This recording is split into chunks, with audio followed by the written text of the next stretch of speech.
New York City, May 2001. The final encore of Kiss's farewell tour was echoing through Madison Square Garden, 20,000 voices screaming for one more song, one more moment with the band that had defined their youth.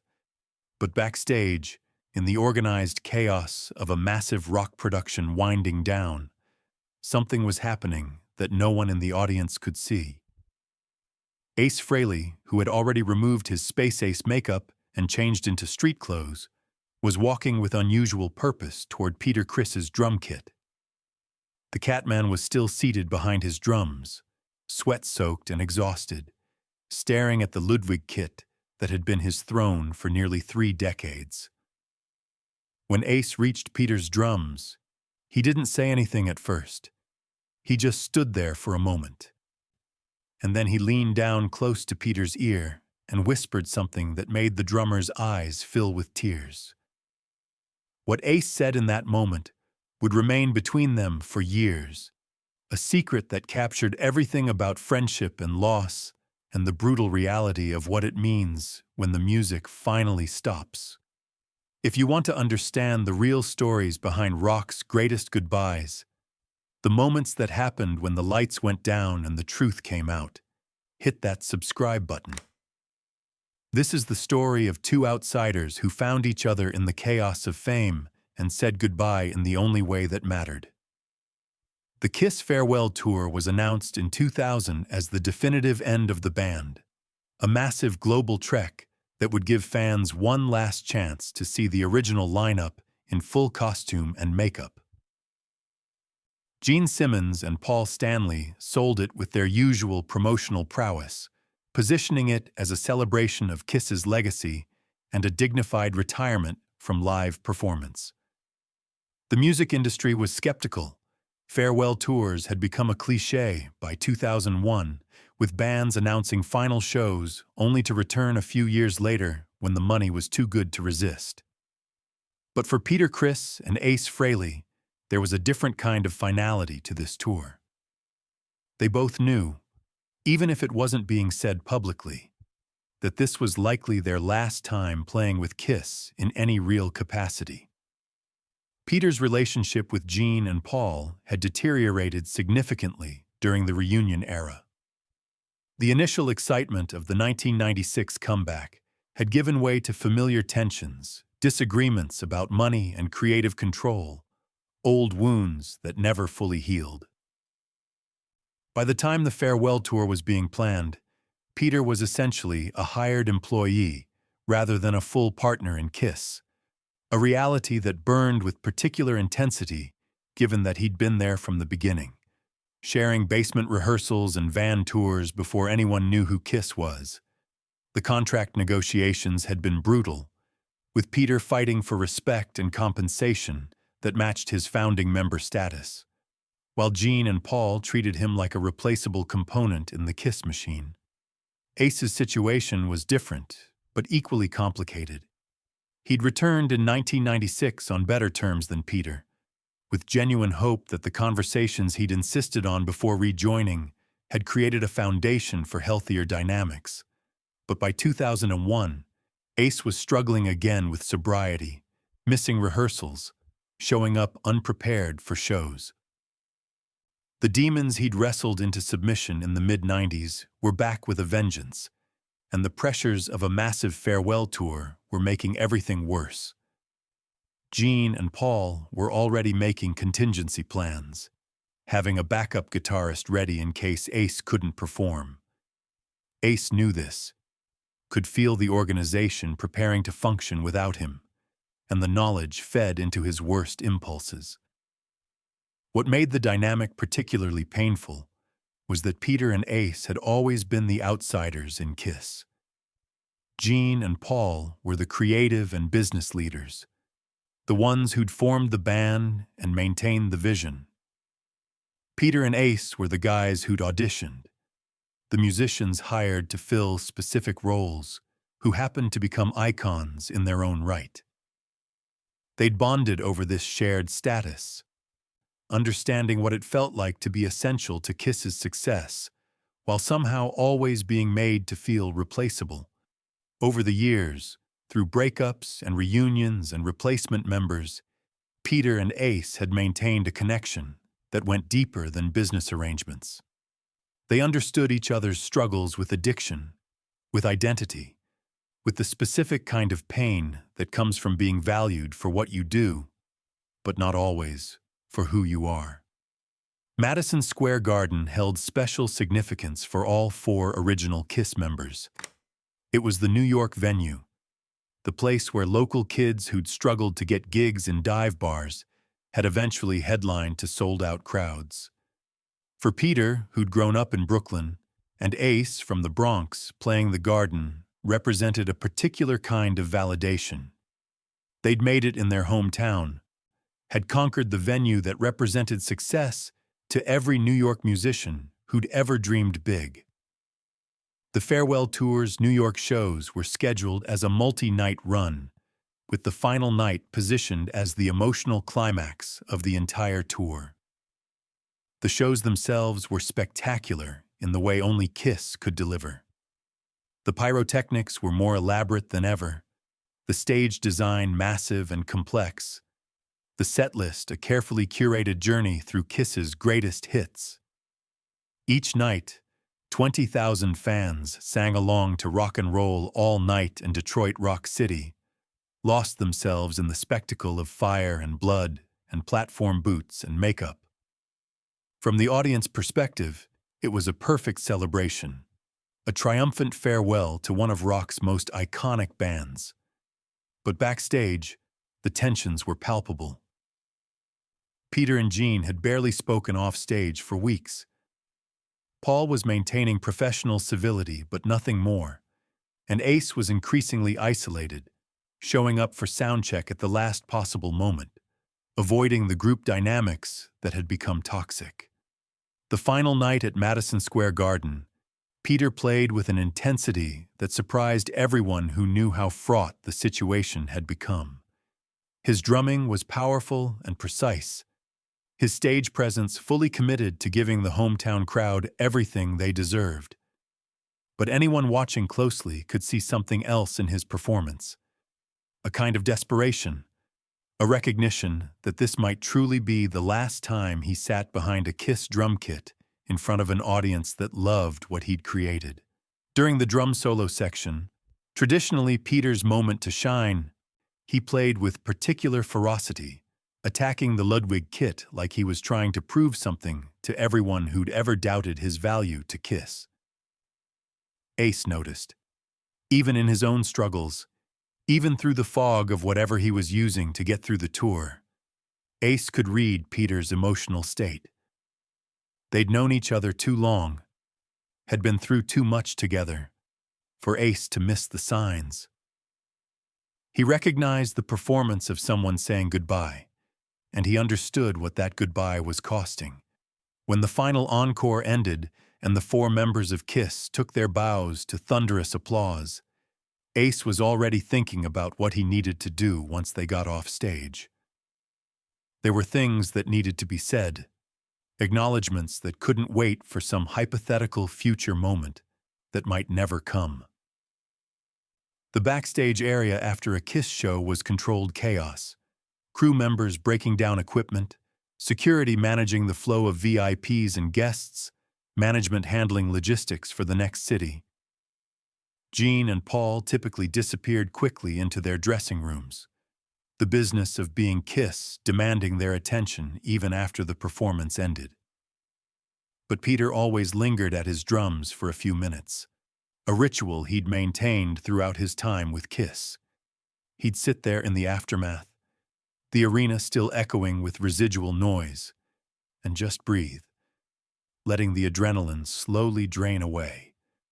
On this particular night, with the weight of finality hanging over everything, Peter's post-show ritual took on additional meaning.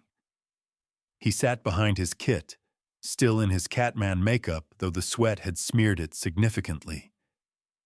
His hands resting on the drumheads, feeling the residual vibration. The Ludwig drums had been his partner through countless shows, the physical instrument through which he'd expressed himself when words weren't enough. Sitting there, He was processing not just the end of a tour, but potentially the end of his identity as the Catman, the end of the thing that had defined his adult life. Ace had removed his makeup quickly, something he'd taken to doing as soon as possible during this tour. The Space Ace persona felt increasingly like a costume he wore, rather than an extension of himself, and he was eager to shed it. But instead of heading to his dressing room or the tour bus like he usually did, Ace stayed in the backstage area, watching Peter from a distance. He could see in his old friend's posture the weight of what was happening, could recognize the body language of someone trying to hold themselves together while everything fell apart. Ace knew that feeling intimately, had lived it numerous times throughout his career. And he knew that in moments like this, the worst thing was to be alone. Walking toward Peter's drum kit meant navigating through the organized chaos of the breakdown crew, stepping around equipment cases and cables being coiled. Ace moved through it all with single-minded focus, and the crew members who noticed him coming gave him space, recognizing something in his expression that suggested this was important. When he reached the drum kit, Peter looked up, surprised. They'd barely had private conversations during this tour, the group dynamics too strained, both of them too caught up in their own struggles. But now, in this moment, Ace was there, and Peter could see in his friend's eyes that he understood. Ace didn't launch into a speech or try to have a lengthy conversation in the middle of the backstage chaos. Instead, he leaned down, close enough that Peter could hear him clearly over the ambient noise, and spoke directly into his ear. What he said was brief, just a few sentences, but the impact was immediate. Peter's eyes filled with tears, his jaw clenched with the effort of maintaining composure, and he nodded once, sharply, acknowledgement and gratitude and grief all compressed into that single gesture. Ace straightened up, put his hand on Peter's shoulder for just a moment, and then walked away without looking back. The entire interaction lasted maybe 30 seconds, but it carried the weight of decades. What Ace whispered to Peter that night has never been fully disclosed publicly. Both men have been asked about it in various interviews over the years, and both have declined to share the exact words. But Peter has offered hints, fragments, that suggest the emotional content, if not the precise phrasing. In his autobiography, written years later, Peter references that moment as one of the most meaningful of his entire career with Kiss, describing it as Ace acknowledging something that Gene and Paul never could or would. In scattered interview comments, Ace has characterized what he said as simply telling Peter the truth about his value and his legacy, the things that needed to be said before it was too late. Based on these fragments and the context of their relationship, it's possible to construct a reasonable understanding of what passed between them. Ace likely told Peter that he was the heart of Kiss in ways that had nothing to do with business decisions or contractual negotiations. That Peter's drumming, his street credibility, his genuine toughness that wasn't an act, had been essential to making Kiss real rather than just a marketing concept. That the Catman wasn't just a character, but an authentic expression of who Peter was, and that no replacement drummer could ever truly fill that role, no matter what Gene and Paul might claim. And probably, most importantly, Ace acknowledged that they'd both been treated as expendable by the Kiss machine, but that their contributions were anything but expendable. That history would remember what they'd created, even if the business arrangements suggested otherwise. The power of that moment came partly from who was saying it. Ace wasn't management trying to smooth over business tensions, wasn't a journalist looking for a story, wasn't a fan with romanticized ideas about rock and roll brotherhood. Ace was someone who'd lived the exact same experience, who understood what it felt like to be essential and expendable simultaneously, who'd fought the same battles with addiction and identity and the crushing weight of fame. When Ace told Peter his worth, it carried authority because Ace knew firsthand what he was talking about. It was one outsider acknowledging another, one person who'd been chewed up by the kiss machine recognizing someone else's scars. The timing mattered too.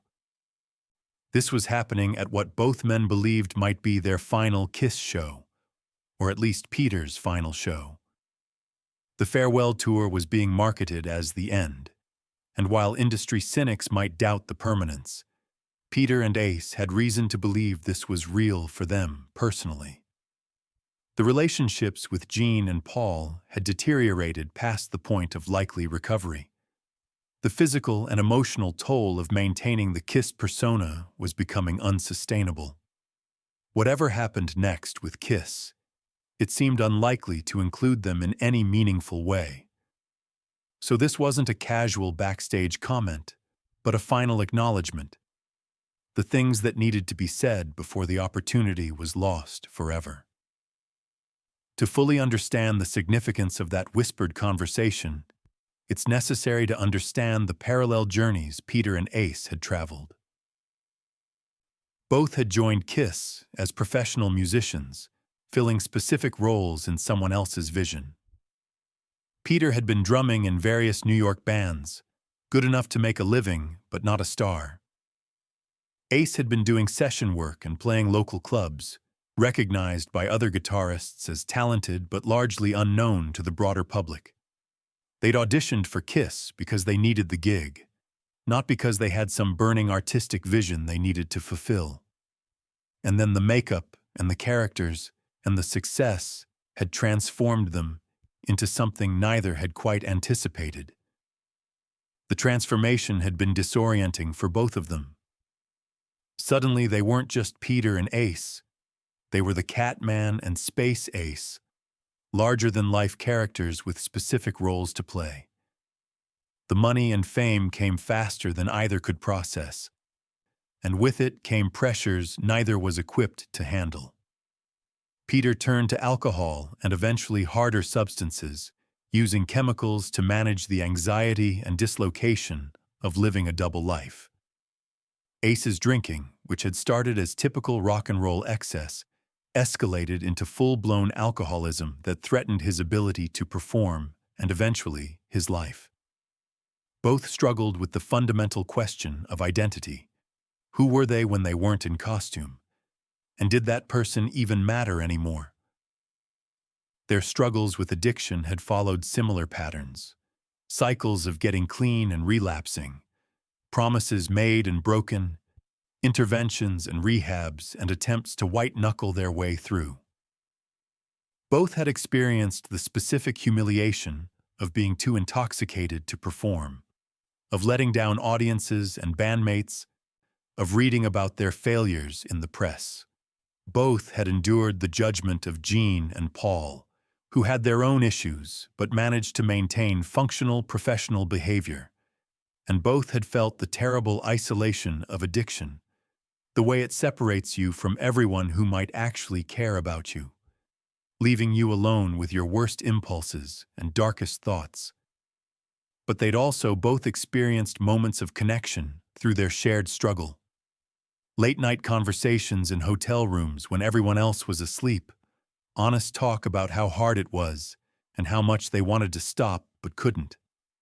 Covering for each other when one was too impaired to function properly. Subtle assists during shows when coordination was failing.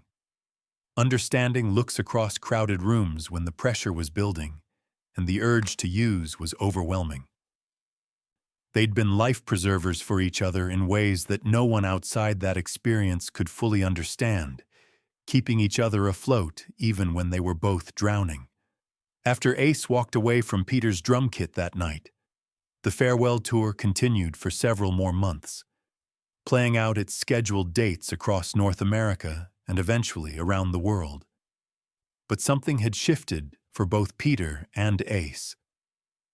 The acknowledgement that had passed between them at Madison Square Garden served as a kind of emotional anchor, a reminder that their value and their legacy existed independent of whatever Gene and Paul or the KISS organization said or did. It didn't make the remaining shows easier, didn't resolve the business tensions or heal the damaged relationships. But it provided a foundation of mutual respect and understanding that carried them through to the actual end. Peter's final official show with KISS came in 2004, though he'd been effectively phased out before then, with a replacement drummer handling more dates. The departure was handled badly by all parties. Accusations and counter-accusations in the press. Lawyers involved in disputes about money and contracts. But through all of that ugliness, Peter held on to what Ace had told him backstage at Madison Square Garden, the private acknowledgement that mattered more than any public statement or legal document. It became a touchstone, proof that at least one person who'd shared the journey understood what Peter had contributed and what it had cost. Ace continued with KISS sporadically after the farewell tour, participating in some performances and recordings while maintaining his solo career. His relationship with the band remained complicated, periods of collaboration followed by periods of estrangement. But his friendship with Peter, such as it was, survived in a way his relationships with Gene and Paul didn't. They weren't in constant contact, both dealing with their own issues and living separate lives. But there was an understanding between them, a recognition of shared experience that didn't require regular communication to remain real. The moment at Peter's drums, the whispered conversation that lasted 30 seconds, has taken on almost mythic significance in retrospect. It represents what both men needed, but rarely got from KISS. Simple human acknowledgement divorced from business considerations. Validation that didn't come with contractual conditions. Recognition of their worth as people and artists rather than as components in a merchandising empire. In a career filled with spectacular moments on enormous stages in front of massive audiences, it was a tiny private interaction that mattered most because it was authentic in a world of elaborate artifice. When people discuss KISS's legacy, the conversation typically focuses on Gene and Paul, the architects and business minds who built and sustained the brand. But Peter and Ace's contributions were equally essential. Peter's drumming gave KISS its backbone, the street toughness that prevented all the spectacle from feeling hollow. Ace's guitar work provided the musical heart, the bluesy soul that made KISS songs more than just marketing vehicles. Together, they were the elements that made KISS feel dangerous and real, not just a calculated product.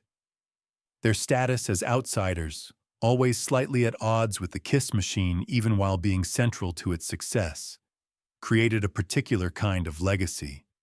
They represented the tension between artistry and commerce, between being a musician and being a brand, between authentic self-expression and playing a role. Every artist who's ever struggled with those tensions can see something of themselves in Peter and Ace's journey. And their friendship, forged in shared struggle and maintained through mutual understanding even when external circumstances pulled them apart, represents something equally valuable: the possibility of genuine human connection within the dehumanizing machinery of fame. The story of Peter Criss's final KISS concert isn't really about the show itself, the spectacle that 20,000 fans witnessed. It's about what happened after, in the 30 seconds when Ace leaned close and said the things that needed to be said. It's about two outsiders acknowledging each other's worth when no one else would.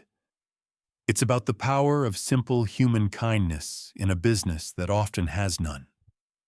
And it's about the fact that sometimes the most important moments in a legendary career happen when the music stops and the truth finally gets spoken. Quietly, between two people who understand each other completely.